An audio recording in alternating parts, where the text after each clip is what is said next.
జై శ్రీరామ్.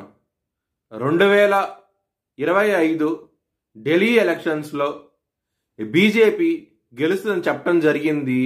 అది ఫిబ్రవరి 8వ తారీఖున ప్రూవ్ అయింది. ఆ వీడియో లింక్ అనేది డిస్క్రిప్షన్లో ఇవ్వడం జరుగుతోంది. అది నిజమా కాదా అనుకుంటే కనుక మీరు ఆ వీడియో లింక్ ఓపెన్ చేసి చూడండి. 2022 నుంచి 2025 ఫిబ్రవరి వరకు మొత్తం 16 ప్రొడిక్షన్స్ అనేవి ప్రూవన్ అయ్యాయి.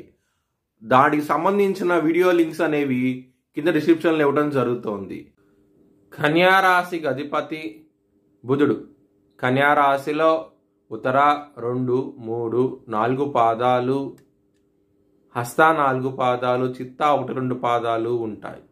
ఈ నక్షత్రం వాళ్ళందరికీ నేను చెప్పే వార ఫలితాలు వర్తిస్తాయి. ఈ వారంలో లగ్నాధిపతి అయిన బుధుడు సప్తమ స్థానంలో నీచబడి ఉన్నాడు. శనితోనూ, రాహుతోనూ, శుక్రుడితోనూ కలిసి ఉన్నారు.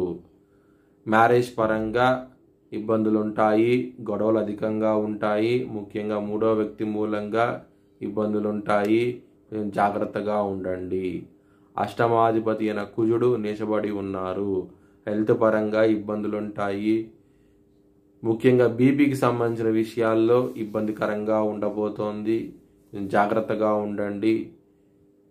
దక్షిణామూర్తి స్తోత్రపారాయణం చేయండి.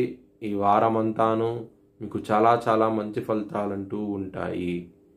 ఎవరైనా సరే విదేశాలు వెళ్ళాలనుకుంటే ఈ వారం చాలా అనుకూలంగా ఉండబోతోంది. చాలా అనుకూలమైన వాతావరణంగా ఉంది కాబట్టి మీరు విదేశాలకు అప్లై చేయండి. మంచి ఫలితాలంటూ ఉంటాయి.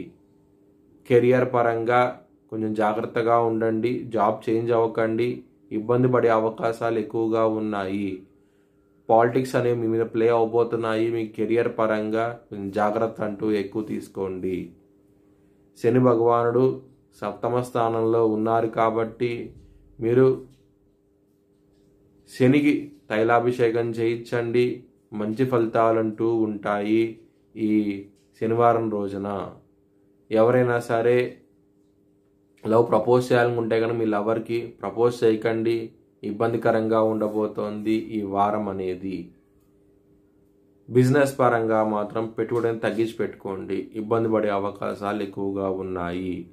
విష్ణు సహస్రం పారాయణం చేయండి. బిజినెస్ పరంగా మీకు చాలా మంచి ఫలితాలంటూ ఉంటాయి.